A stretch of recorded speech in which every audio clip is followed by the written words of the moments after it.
باطل إن الباطل كان زهوقا. السلام علیکم ورحمۃ اللہ وبرکاتہ. حامد و مسلیا اما بعد.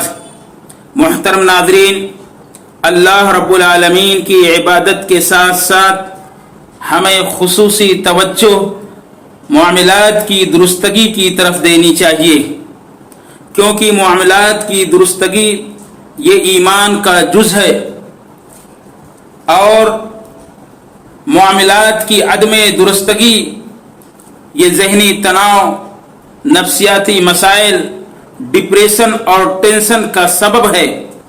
میرے پیارے بھائیوں، معاملات کی عدم درستگی کیا ہے؟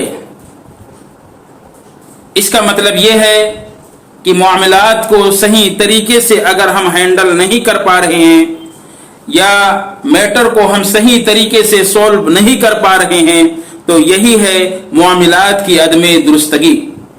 اس کو میں آپ کو مثال کے ذریعے سے سمجھاتا ہوں۔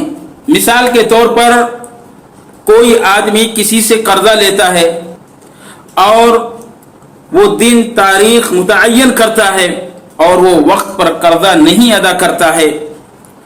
قرضہ دینے والے یعنی قرض خواہ لوگ اس پر دباؤ ڈالتے ہیں کہ وہ جلد از جلد قرضہ چکا دے، جو وہ پیسہ لیا ہے، اماؤنٹ لیا ہے، اس کو وقت پر ادا کر دے، لیکن پھر بھی وہ وقت پر ادا نہیں کر رہا ہے، وہ ٹال مٹول کر رہا ہے، وعدہ خلافی کر رہا ہے، جھوٹ بھی بول رہا ہے۔ پھر آہستہ آہستہ جب قرض خواہ لوگ اس پر پریشر ڈالتے ہیں، دباؤ ڈالتے ہیں، تو وہ ذہنی انتشار کا، ذہنی تناؤ کا شکار بن جاتا ہے۔ پھر وہ آہستہ آہستہ اسٹریس کی طرف جانے لگتا ہے، آہستہ آہستہ وہ ڈپریشن کی طرف جانے لگتا ہے۔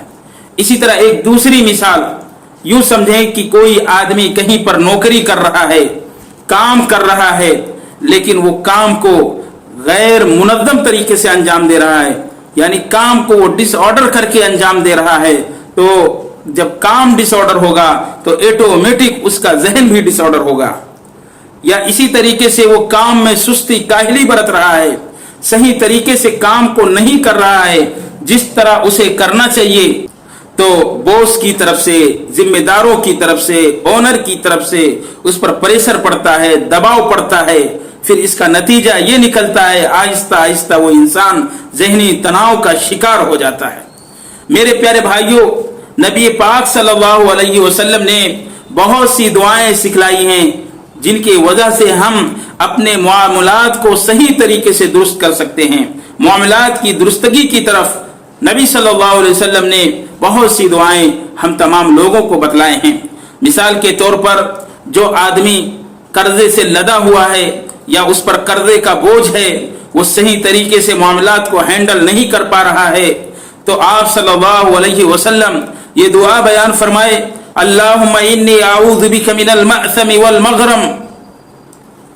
اے اللہ، میں تیرے ذریعہ سے گناہوں سے پناہ مانگتا ہوں، اے اللہ میں تیرے ذریعہ سے قرضوں سے پناہ مانگتا ہوں۔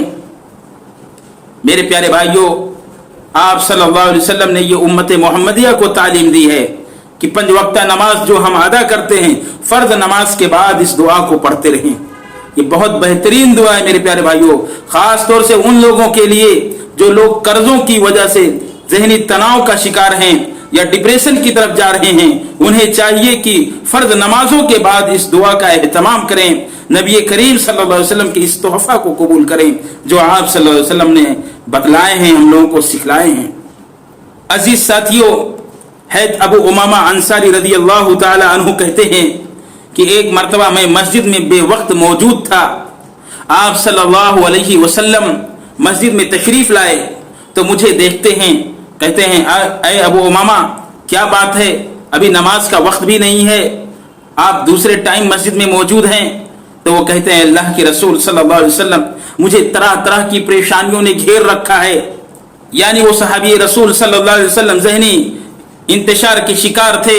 تو آپ صلی اللہ علیہ وسلم بیان فرمائے، کیا میں تمہیں کچھ ایسے کلمات نہ سکھلا دوں جس کو آپ پڑھو گے تو آپ کے یہ سارے دکھ، درد، تکلیف، پریشانی سب ختم ہو جائے گی؟ حضرت ابو امامہ انصاری رضی اللہ تعالیٰ عنہ کہتے ہیں